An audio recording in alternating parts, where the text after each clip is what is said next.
Mr. Scary Studios.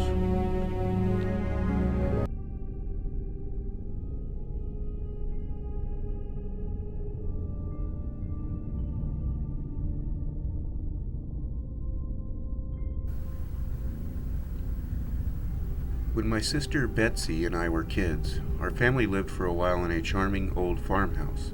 We loved exploring its dusty corners and climbing the apple tree in the backyard. But our favorite thing was the ghost. We called her Mother because she seemed so kind and nurturing. Some mornings, Betsy and I would wake up, and on each of our nightstands, we'd find a cup that hadn't been there the night before. Mother had left them there, worried that we'd get thirsty during the night. She just wanted to take care of us. Among the house's original furnishings was a antique wooden chair, which we kept against the back wall of the living room. Whenever we were preoccupied watching TV or playing a game, Mother would inch that chair forward across the room towards us. Sometimes she'd manage to move it all the way to the center of the room. We always felt sad putting it back against the wall. Mother just wanted to be near us. Years later, long after we'd moved out, I found an old newspaper article about the farmhouse's original occupant, a widow. She'd murdered her 2 children by giving them each a cup of poisoned milk.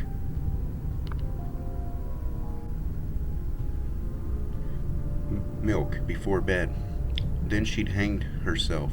The article included a photo of the farmhouse's living room, with a woman's body hanging from a beam. Beneath her, knocked over, was the old wooden chair, placed exactly in the center of the room.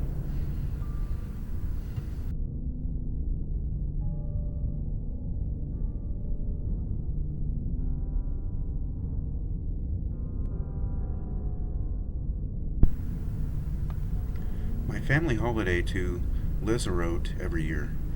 We went last year on the first night. We went to get pizza. My mom and I waited in the car for my dad, and when he got back in the car, he gave me the pizza and got out of there very quickly. We asked him what the matter was, and he said that some guy had been asking him questions. "What's your villa?" And "I can see your villa." Then my dad looked very worried again. This man was following us. He told me to dial 112 and to tell the police.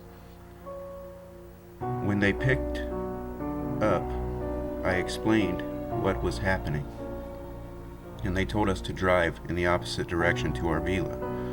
So we did. The police arrived in a cruiser about 10 minutes later and pulled over and arrested this guy.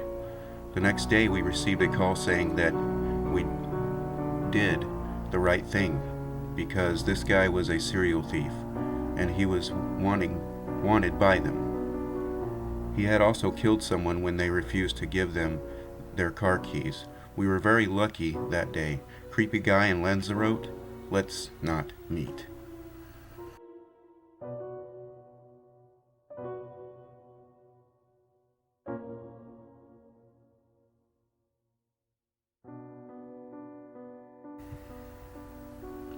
So about 3 months ago, my dad and I were in Puerto Plata. We were staying at Iberostar, and when we got there, we realized we were right near the end of the strip of resorts. We were told not to walk the beach too far because at a certain point it was the locals' area, and you were no longer on resort property. Therefore, they couldn't offer as much protection. Everyone we met was very nice.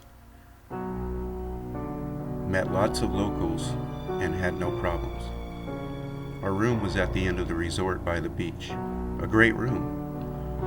On the first night we went for a walk on the beach around 11 p.m. and saw lots of crabs. Me, loving animals, wanted to get some pictures of them, but it started raining, so we went back to the room to bed. The next night we walked the beach around 11:30. So we walked for about half an hour, and I got some pictures. We were walking back to our room. Right before our room there was a large area covered with palm trees in the sand.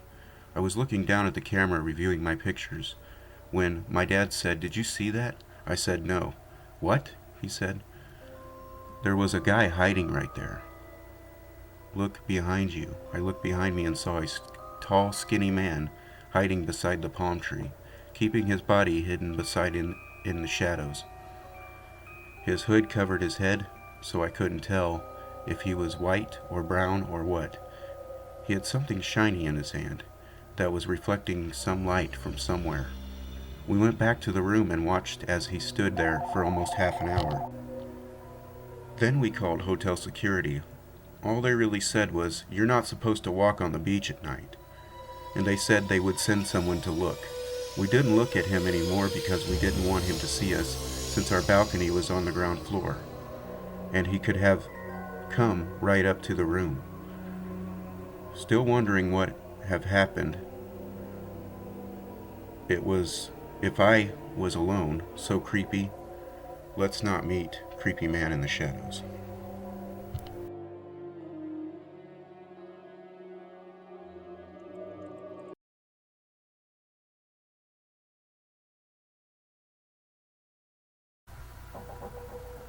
I've learned to appreciate the simpler things in life.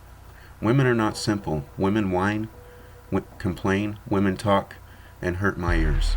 I do not like women. I consider them a waste of time. They never pass my test. Men are simpler, but still often too complex in their so-called logic. I am male, but I'm different. I'm simple. They sometimes pass my test.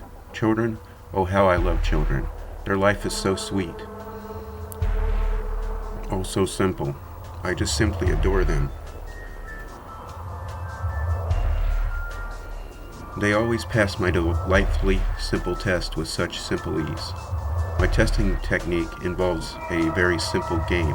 I call it escape. Many cannot. They try and try, always thinking of trickier ways to avoid their simple, inevitable drowning. As the chamber slowly fills with blood, they try to climb the walls, break the glass, and sometimes cry out that they would simply give me large sums of money if I could just release them. I can't appreciate those requests. They are not simple yet. I anchor complexity and cannot allow them to return to the complexities of humankind. It's simply for their benefit. The women are simply the worst. They cry and scream and kick and whine as the blood pours in. Oh, how annoying. Like I said, I don't normally waste my simply precious time with them. The men try to outsmart me. They recognize their situation and instantly try to devise, strategize, and overcome. They try to beat my simple chamber of blood, but they fail. They simply fail, and they drown and suffer a slow, painful, and simple death. The children, oh how I love the simplicity of their thoughts. The simple pool on the small drain in the bottom corner of the chamber, oh how simple.